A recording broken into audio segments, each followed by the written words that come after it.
Oh, I got you. All right, guys, it's crunch time for Scarlet Guitars. We have technically 5 days to complete a bunch of guitars, all of the wood you see here.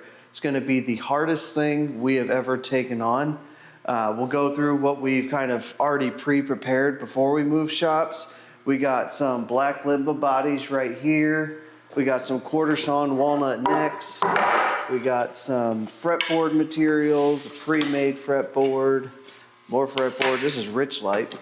We got African mahogany, quarter sawn sapele, more quarter sawn sapele. We'll get 2 necks out of this.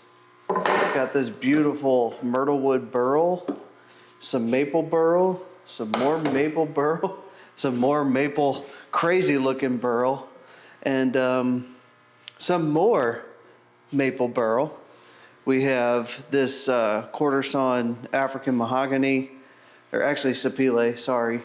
And then we have more black limba. This thing is massive.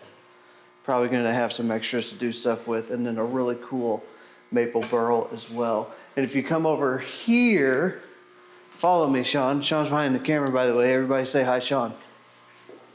We have... Hi, Sean.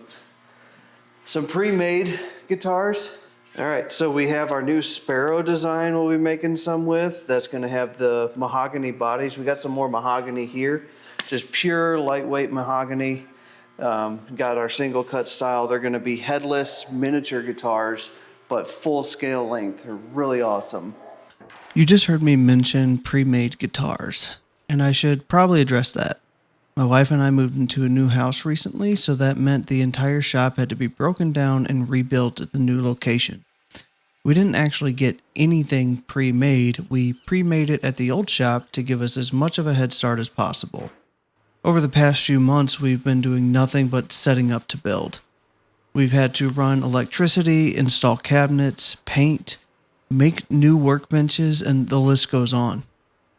Part of being prepared was also acquiring all the wood we could during this process, so we could just get straight to work whenever the time came. We didn't just change shops, we changed how we operate as well.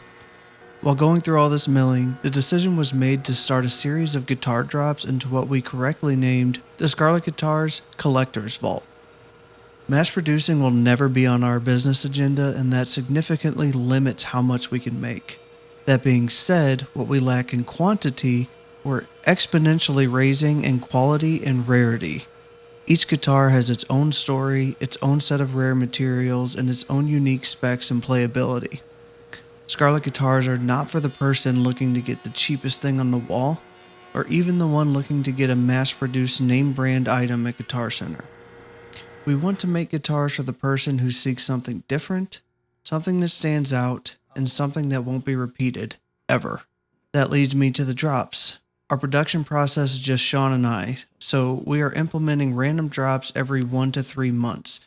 It could be 5 guitars or one incredibly detailed over-the-top build. If you don't want to wait for the YouTube build video to release before seeing it, subscribe to our drop access list at scarletguitars.com. Those who sub to the drop access list get a 48-hour head start notification to reserve the guitar they want before it goes public. I'll leave a link below. All the guitars we're making here are going to end up on our collector's vault as well, so make sure you go check them out after this video.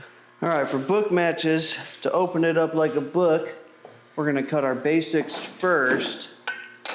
I'm going to set it up to about a 1/2 inch because our tops aren't too thick, not for solid bodies.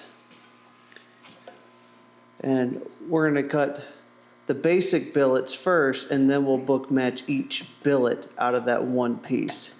I'm hoping to get 3 tops out of this piece of maple. And that's about as good as it gets. Hopefully it's set up nice. It's the first resaw operation off of this since we've moved shops. So it's about as clean as I think I'm gonna be able to get it. Ooh. Ooh. What's up?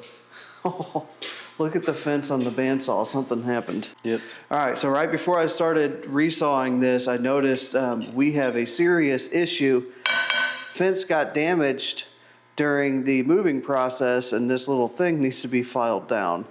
It's the first hiccup we ran into, and the only way I know how to do it is to just literally file it. Yeah, it's coming down pretty easy. It's an aluminum fence, so look at that. I'm gonna round it over just so we don't have any burrs catching the wood as we send it through. Feels pretty good to me. And just like that, we can get to work.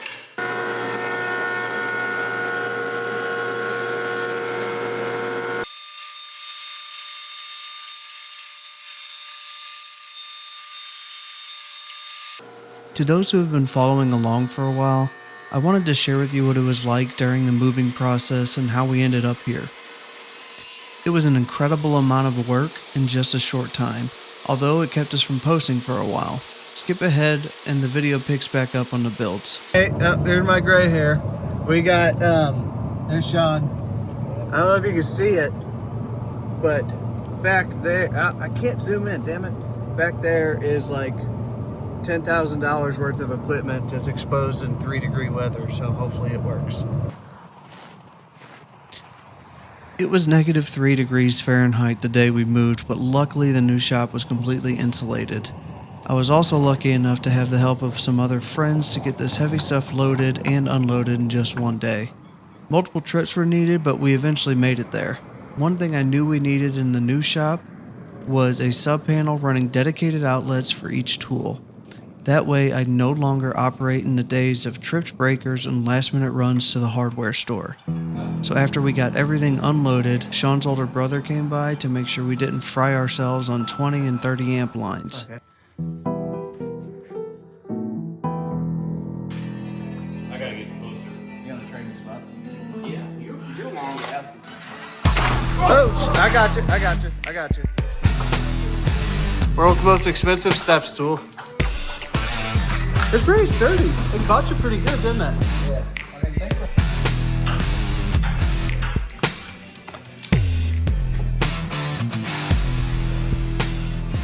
For paint, I wanted to stick with an industrial studio vibe to really lean into the creative space, along with keeping things clean on camera.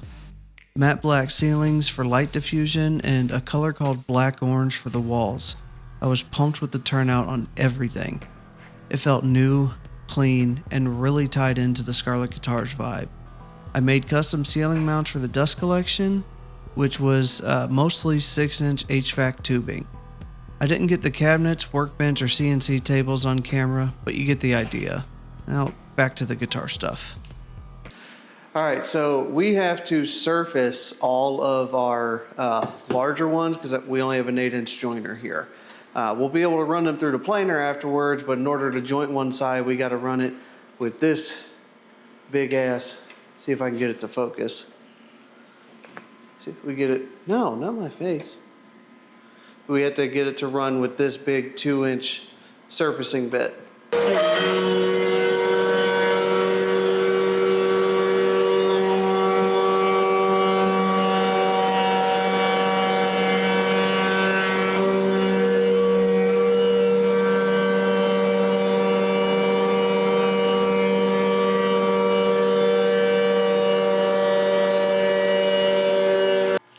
Okay, so we got some bodies stacked.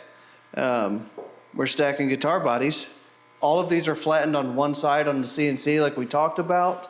Some of them are going to be Sparrows, some of them are going to be standard size guitars. Luckily we have a 15-inch planer. We got everything ripped to about 15 inches and we're going to throw everything through and get them down to final thickness so we could do glue ups for the tops and veneers and everything and finally get everything together. So you ready to do that, Sean? Yes, sir. Do it.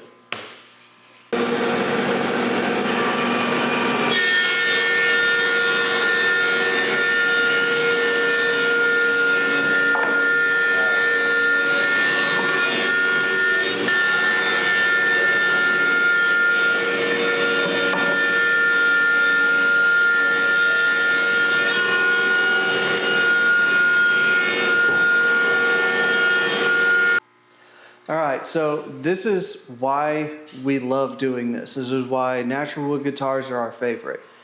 you color them, do all that, but there's nothing that beats this exact moment. So we're gonna spray these and reveal the grain for you. Sean, can you see it well? Yep.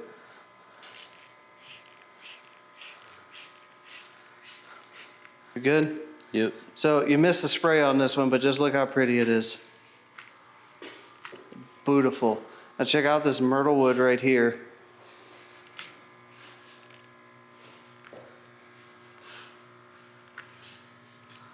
Awesome. We got this. It's another maple top.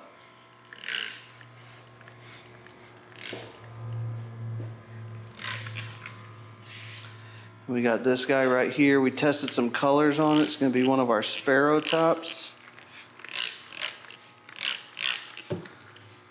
Another sparrow top over here with the myrtle wood. Beautiful color on it. I don't think we're going to color that at all. I just love it so much. Yeah, it's beautiful. Stunning. And then we got one more of these. Might as well show you. Another sparrow top. It's beautiful. Look at that. Wondermous. So we'll let these dry up. We're going to get all the tops to thickness. Once we have that done, we're going to glue all of these together. We got a lot of black veneer we're putting in between each body. We like to have the separation between the body and the top. That black veneer is just like a nice clean black line all the way around. You really can't beat it. It's just kind of what we do with all of our guitars. Sparrows are all going to be cut on the CNC. They have a little bit of a thicker body. One, it allows the electronics layout we have for them to really work. The other is resonance, thicker, sturdier, and everything else is just going to hopefully be like an assembly line here. You know, it's just been the morning so far, and we're already at this point, so pretty happy with it. Hopefully it'll give us more time to focus on crazy fretboards and necks. Body blank veneer with glue in between. Paper. And repeat. Yep. And then we'll use the pressure in between them to keep it all flat, because we just milled them all. They're perfectly flat, so we should hopefully be good. Oh. Want to get started on that one? Yeah. Numero dos. Now we're using Type Bond 1, so we don't have a lot of working time here. We really got to get it spread out fast and everything together.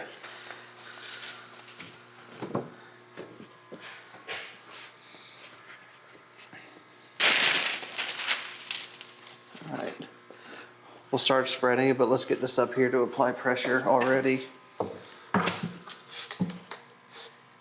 that about centered?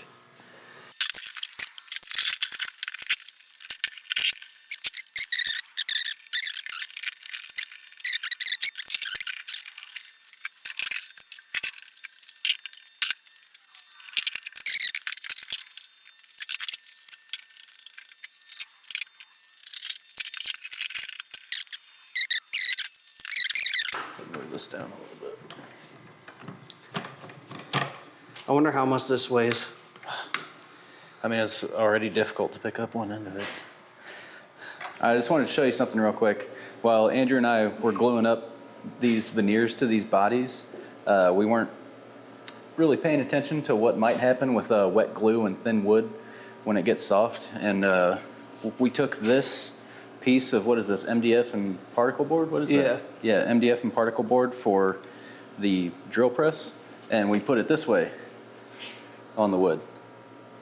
And as the glue soaked through the veneer, it caused these little ridges to rise up in the veneer on top of the body wood.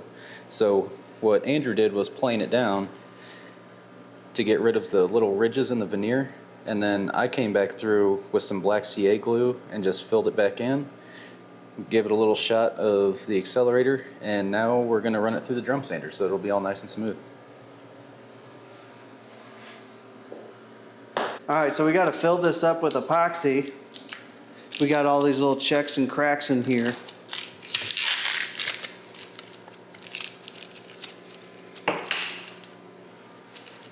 They're gorgeous tops, but they absolutely need to be filled. We're going to experiment with some colors here because that's my favorite thing to do. Huh. This is level because I hung it.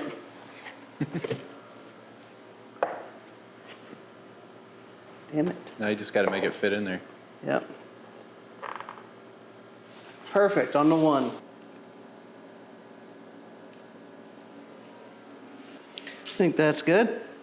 So we're going to do one, this like gunmetal steel gray color. Boop. And we're going to do the other, Sean and I's favorite, this copper.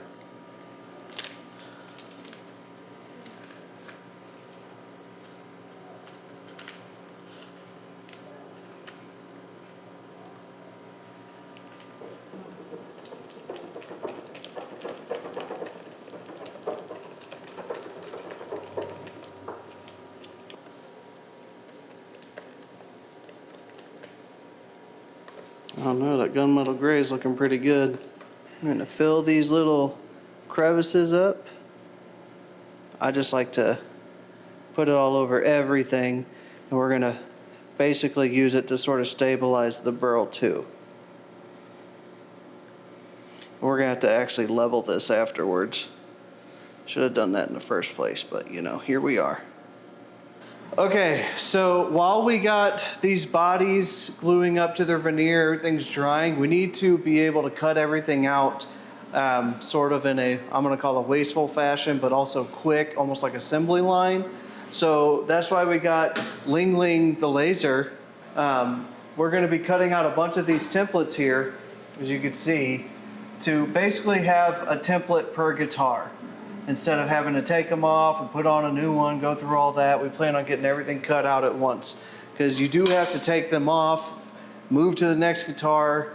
It becomes a painstaking process because you don't want to remove that template until the entire guitar, all the pieces are cut out and everything. Because taking it off and putting it back on can kind of mess with the accuracy on the center line. So we're just going to have templates for everything.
So as you can see, we're making some progress. This is the middle of day 2, and we got all of our bodies cut out. We got some that we worked on at the old spot, but now it's time, before we do any edge profiles, we want to go ahead and make the edges really smooth. Any inconsistencies on the edges are going to show up in the chamfers, because we're going to chamfer all of them.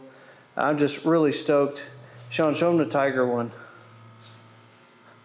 I love that one. The black fill with the epoxy there looks like a tiger to me for some reason. It's pretty wild.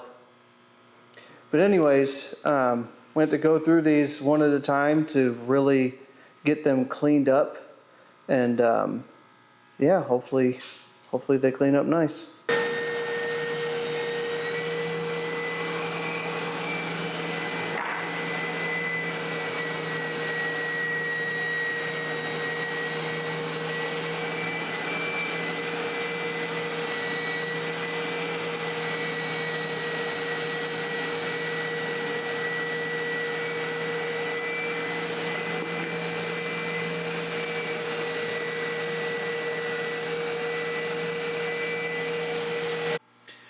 Okay, so we're coming along here. This is so much more work than we would have expected, you know, making 1, 2, 3, 4, 5, 6, 7, 8, 9, 10 guitars at once. Totally easy. We have a mistake we have to fix in a bit, but first I'm going to get some pickups routed out. Just with this acrylic template, you'll just see it's kind of marked out where everything's at. We are going to go without a pick guard because we want to showcase the wood, but one of the main concerns I have is going to be the plate, because we did these large chamfers around the electronics plate right here. So I might move that left a little bit, and we're going to be putting our own neck setup on it, not a standard telly setup. You'll see when it's done, but I'm going to go ahead and get routing on this.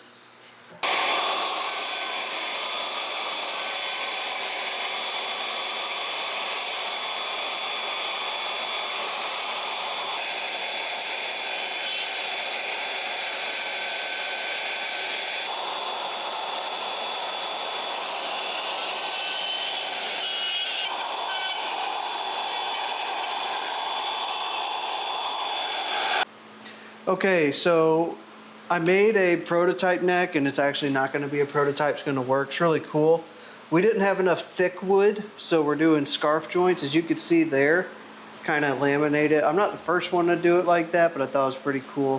This is mahogany, black veneer, maple, mahogany, or black veneer, then more mahogany. We got the maple top on there. Rich light fretboard. I thought it was really cool. So we're going to do all scarf joints just because we're doing a lot of thicker heels, and we're doing a 10-degree angle. 10 degrees is kind of like my medium. It's stronger than the standard Gibson 14. Gibsons are known for having their headstocks break. And there's still enough break angle. So I didn't really have a good way of doing scarf joints until I made the world's easiest jig. This is 10 degrees right here, follows down the line, and that runs a router down the edge. I just kind of mark out how much space I need for a headstock. And you see it's about right there, a little space on both sides. And then you bring that to the edge and you just mark up your line. And from there, you have a good spot for your bandsaw to cut along. So we're gonna go take that over to the bandsaw and try to run through this whole process really fast. You see just how easy this scarf jig joint is. And maybe you won't be afraid like me and try it out for the first time. Ready, Sean? Yep. All right.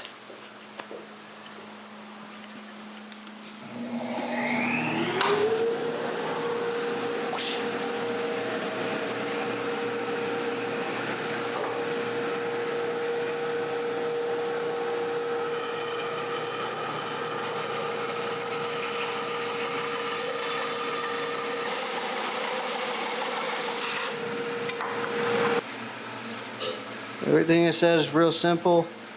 Just throw down a little bit of double-sided tape.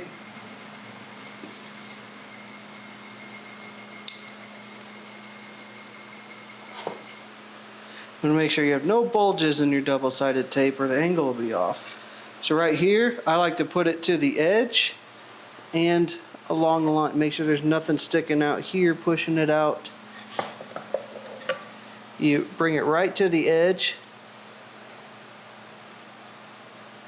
and then along the edge of this, and that keeps everything square so the joint won't be messed up. You don't need all that fancy stuff. That's double-sided tape on a rectangle of MDF with a router. It's literally that simple. This is the part you need to verify. Looks like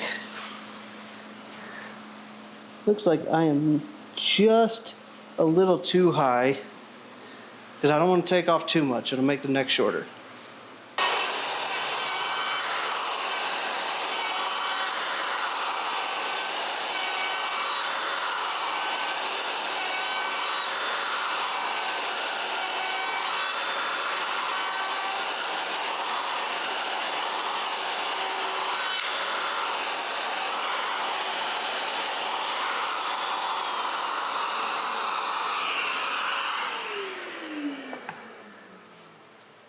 There you go.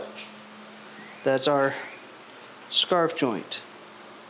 It's clean, and once it's all cut out and everything, it'll look really clean. It's nice. And you saw how well it worked on this other neck right here with all those layers. Super, super clean. But now we can get it clamped up, and we'll have a really strong, elongated scarf joint. I just got done driving. Sean's taking over. We stayed awake for like 23 hours apiece, and we're halfway to Texas, or Dallas, I should say, and exhausted. We didn't quite make 10 guitars, but we got 7 or 8. I think it's 8. 8, and it's better than 0. And now I'm literally going to do fret work in the passenger seat. Pray for us.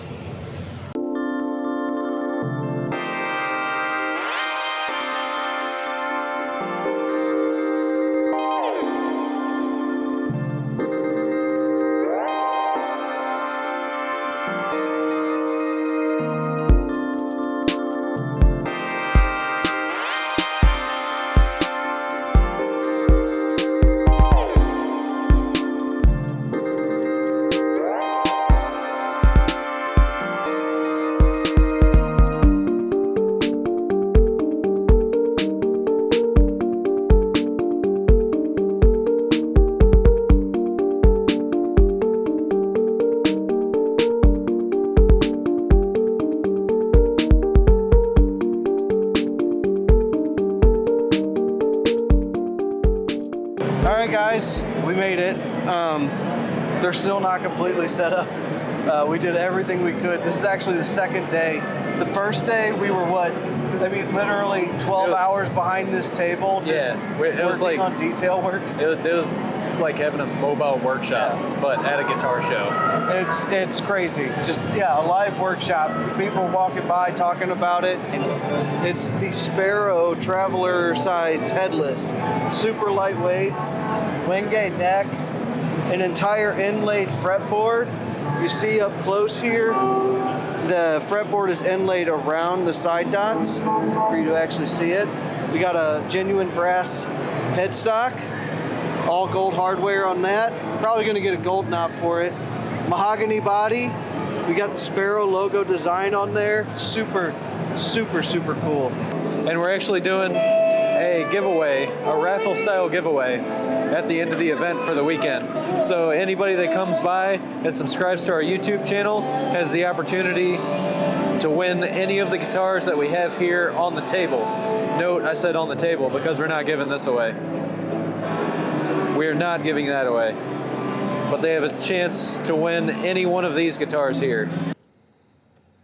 Oh God, I look a hot mess right now. We're good? Yeah, Okay. ready. All right, we're literally about to drive back to St. Louis. We're leaving Texas, but we're gonna do this raffle right now. Yep, everybody that was All at the the tickets. Dallas International I don't- Guitar Festival that Yeah, put a raffle ticket in.